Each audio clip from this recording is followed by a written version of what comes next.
Theo tu zong zong te in thut mun khalo siam ramula kanung lama son mai chemel thatak tak le mi pamel thatak tak anoma zanin hian tuak tue mo ber chu van nei in ro pui takin anin dei don ani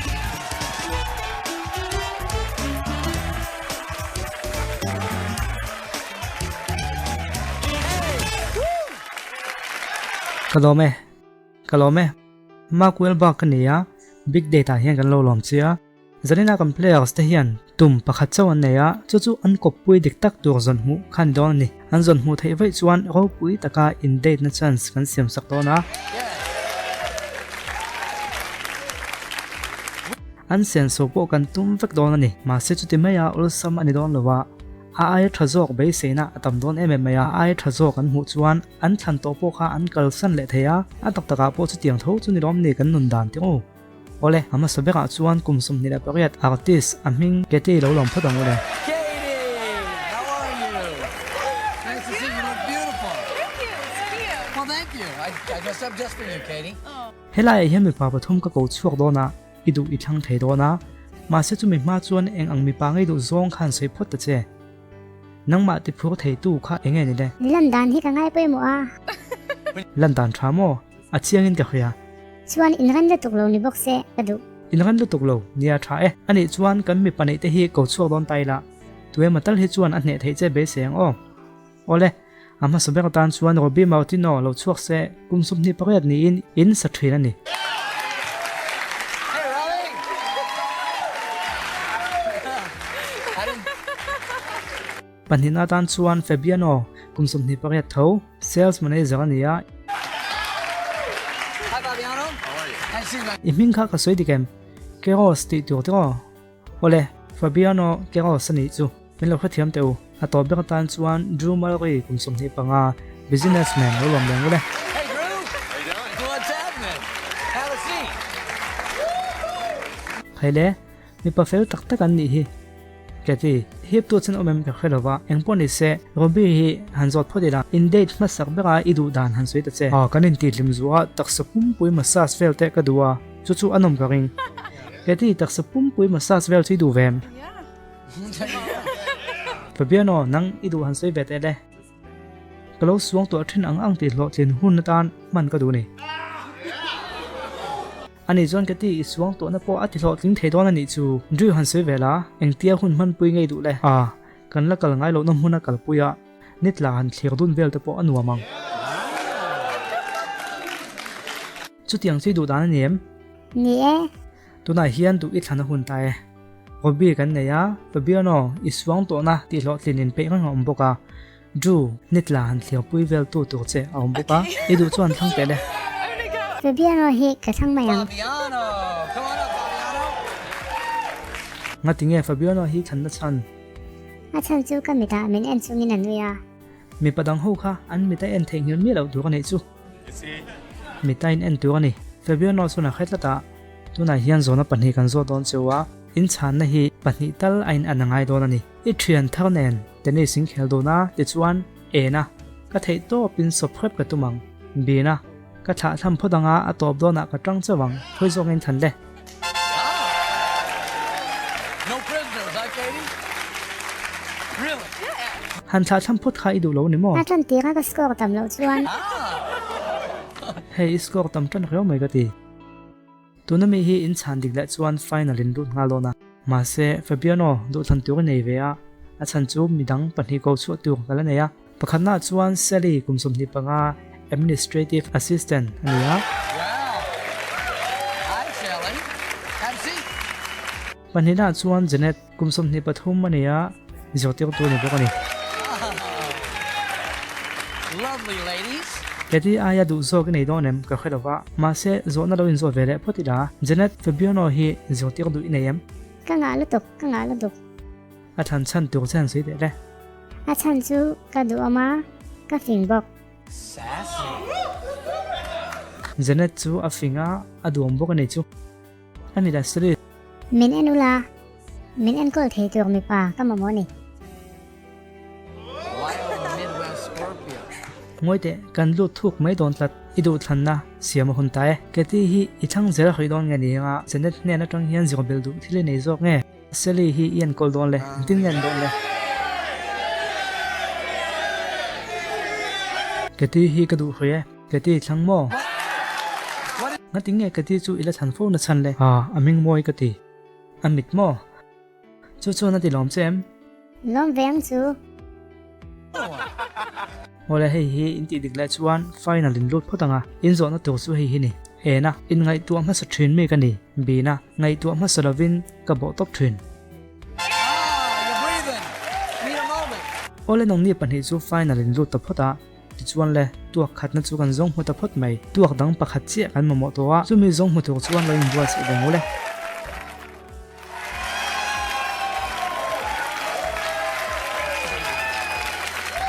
Oh, thank you so much. Thank you. Welcome back to the big date. Hey. kan soi ta kan khan tuak khat na chu kan zong hu to wa Fabiano le ka ti chu in ne mai in pe atin anam to ni Point. enge in an le Kan try anh nuông khúc mấy. in ne chung chang kha chu ka sei ma em ma chung lo ve À thôi với kìa. a thol ve ge in nei nga la ngai chung lo nia ka han soi lang ve mai ni kha ma se a thlen hun chu alo om ka be se ni ang pon ni se obi hi ana kop pui a zon la nga ya Round of applause. Come on, Rob. Right there, Rob. ti chuan in sakna I thok thina te o thok e konga kal zong zong te mu thei turin in pho lang bok nga te kan hnai na keng tel sia lom ole ni chuan helaya hian mei che moi tak tak pani kan la neya ni e am pani na moi khop mai lungpo anti oe am pani na than thei don lo neya Robbie. janet he zotio to ne kan ti to kha nichin khan kalo zota kg tonga high school thlenga zotio theya chu wangin khre to tam taka khil thei don chani ma se chu lo po seli kopui ta na in petop en kol tu ga in pe a om boka Yeehaw. I can do it. robi ti chuan du thanna siam hun ta e am pani zinga hian du han thangla emo medang mai chia dang la ko chu tu po kan la nei ti khela a han du om zia mai chu ka sei chuak thiam lo zo ka ni Okay. It's your du han thlang te le Janet, the teacher. Shelly. Sweet Shelly of the Midwestern. Where are you going to go behind the door? How adventurous are you? This jane thi ka za viawa ma se seli hi ka thlang zok mai nge Come on up, Shelly. zona lam kankal main ngatinge seli hi ithan bik na na san khale ama hi rol ko nei tak le engpo ti tuwa in re di admin nin ka khia in re di adem ni ithan tak lo mel khai mu tuem kan mu cha kan On mystery date, come on. khai le athan tak lo pakhat robi lo thia ho le It's Yasna. Yasna. kum sim hi to computer program ma ni hiom Hi. Welcome to the show. You're sorry. seli khai thlang ta khania ti chuan in ne chen biang khan in chan na voin hi ain an chuan final in lu thei don ani ka han en dun cheu hian in ne na ding to ong mai kan ning ka khia ne khata da ka khat ne bel thu taula engtin nge hunin manang e na in ha tho na muna bina khuma in ha damang Got an extra hour. What are you going to do? Really? ha dam hi chu nu mani tingo Nia đi cái lom. I chau thinem Nia hạ chỗ hi chú anh nuông mà lom.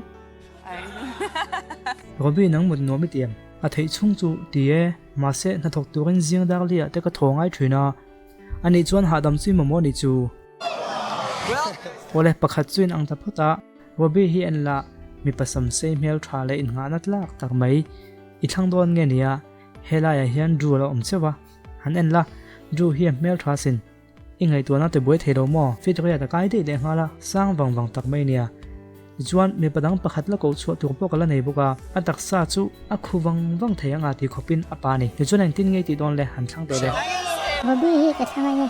you say Robbie? ole ni chuan nga ti nge robi chu idu na chan le Na thok cái mi. Mi tay mà hi cái đồ này. I like a hard-working man. Wow. bedang chu ko chu khum khoi mi duem ngoi te mui cha wak lem lo ti alang tlat chu wangin ko chuak lo phut mayang zona pan hi tan lo in bua se le la min a hi viau che hian in enga nge a thom sak bel le e na in suang to na a thok thrin b na ti sa taka it na aron om hal thrin Where do you feel it, guys? Oh.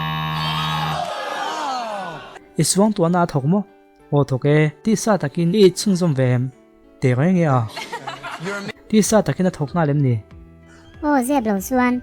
apoi le mai nang ni chu in kop tu ni lo pon mai theya helai a hian ru thuwa zona pakhat chi om to boka hei hi in chan da nen an lo le chuan in chance nei chuna zo dona mi padang ko tu po an lo om tho nia Smoking body. Robi hi kala du e. ila du mo chan sun hung ber lak idu te chuan kan langa ni melom Want to see the guy behind the door? an hnunga mi som hu khum khmi du em i mu cha ka vak lo te chu ga khria ma se kan ko chuak ve khum khmi mangai khaile mi padang kal ni kha kon chuak le se Smoking body. I'm sorry. ole in zona to bek chu hi ni eng hian nge in ni ti zok le e na the three stooges bina Beavis and Butthead All right. khaile an chan da nen ang tatlat mai ti chuan tuak ni in tum tur chu kan zong huta e an ni pan hi zinga khan tu nge pakhat na ni zok don ti kha pa tu na kan kon ti lenga in lo chang le don nia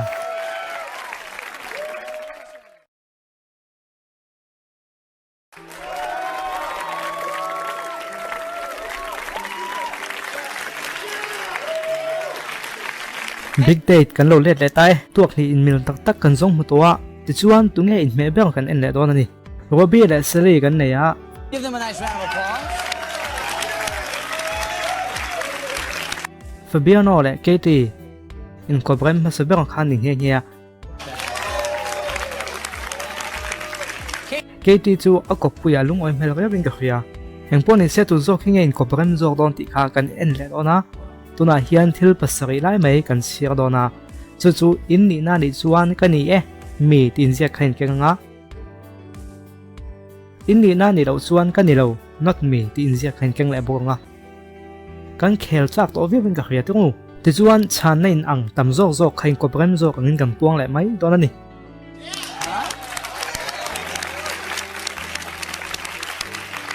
khek tu de khan kan thil ken hi alet ning moi ti mai theya adik va kan nia o in mit khalo kham su se in zona pakhat na choi hi ni do soi me lo tu ania ka dei te toothbrush man hi poi ka ti khan lo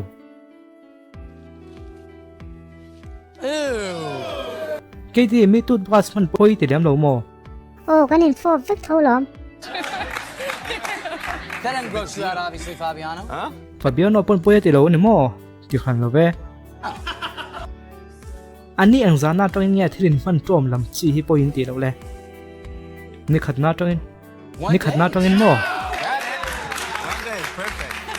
ole do ta chuan ke ma chawin movie ke entry robi nang mai ni en ngai lo mo en ngai lo ani le en pui tu nei mi lo ta len tin ngai tiang en pui tu ko zong mayang Seri chu nang mai ni kal thrin ni mo Nia min be boy tu nom lova. Kay ma cha vin ka kal fo mai. ole kan khathiam ze le ani chuan hei hi do chang le don ang o kan hat ho na thil ka to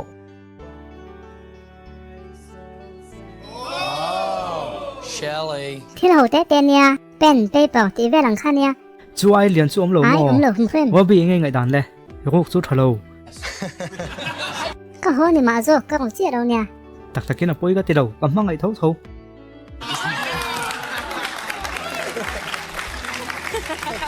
nia in mangai tlat tu a do ta kal le la ka ko pui ka kan om lo san ngai lo Okay. seri ke chu ka kan om lo ti na em ni Voi khat ba ka la ni đâu. Chu po ka serious pi vak lo khan nia. Apoi tho em ka khelo le.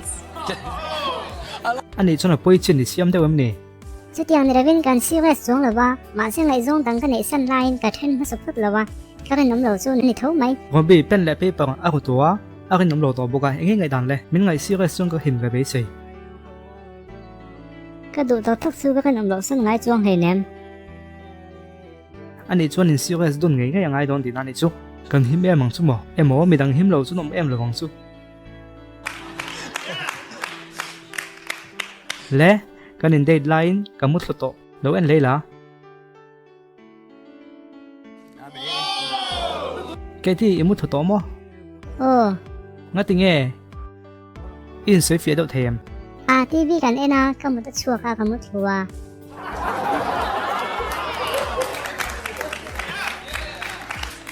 han sui ta ka chuan ani ve thei tho mai Nia mo le.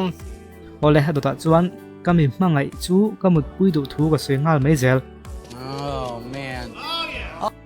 o heta chuan kan him vek pota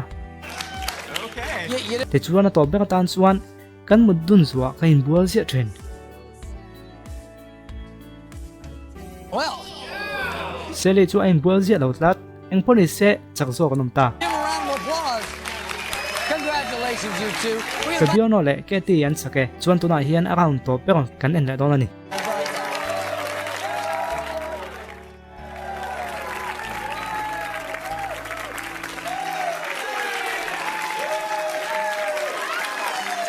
Haile kan soyang khan atopa topa chuan Fabio no le ke ti chen bang towa ti chuan tuna hian atop na kan thling ta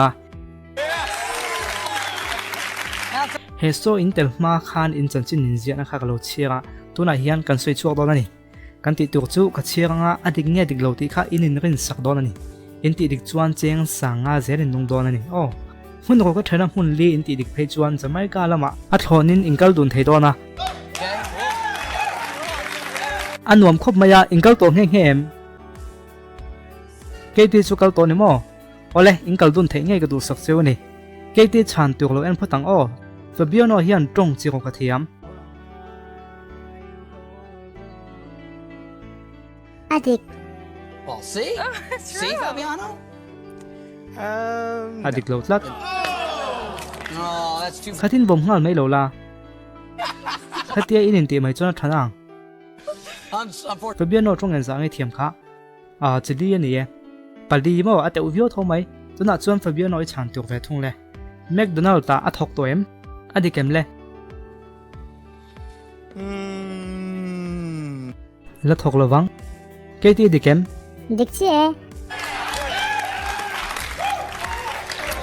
ole sanga chin hlo to pota poisa man dun tu nei ta e KT han chang ve le la Fabio no hian in hual na athul to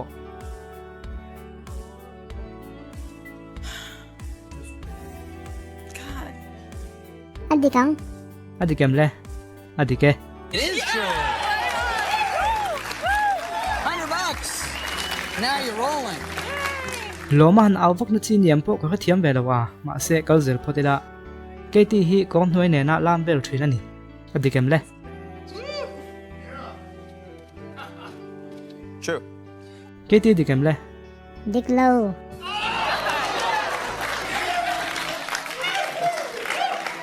You legend your tone. Hey, I don't now. know.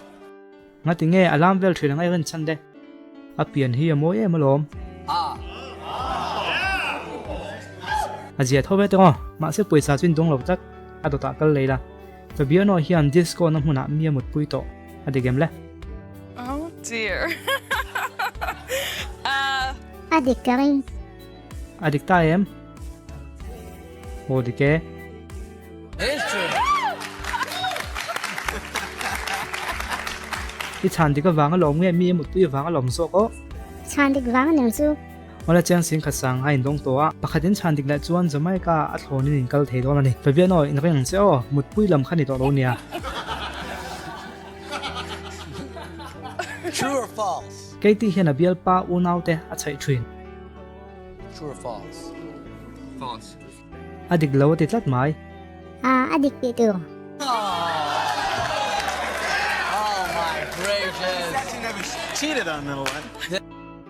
alakin omlo ngai si lo lo mo le lakin omlo na lam ni rawin chai kha chu da na dang ve dewa You're not. yang poni se pathum chu in chang dika ti chuan jamai ka kalna chuin hlo chuak hei talawa ma he sing khade sanga in hlo chuak a engtin nge in hmang le din ok takan ei du na nga movie te po kan en du nang chu ole halom om lu tu ke khati zong khatu na tan chuan ni le phos se midang po khalo chuakula Hi, Janet and Shelly. Did you have a good time? Yeah, you did. ale pe ka kan le hmule vek lo ni o ni zawai mang than ni man nom vek ule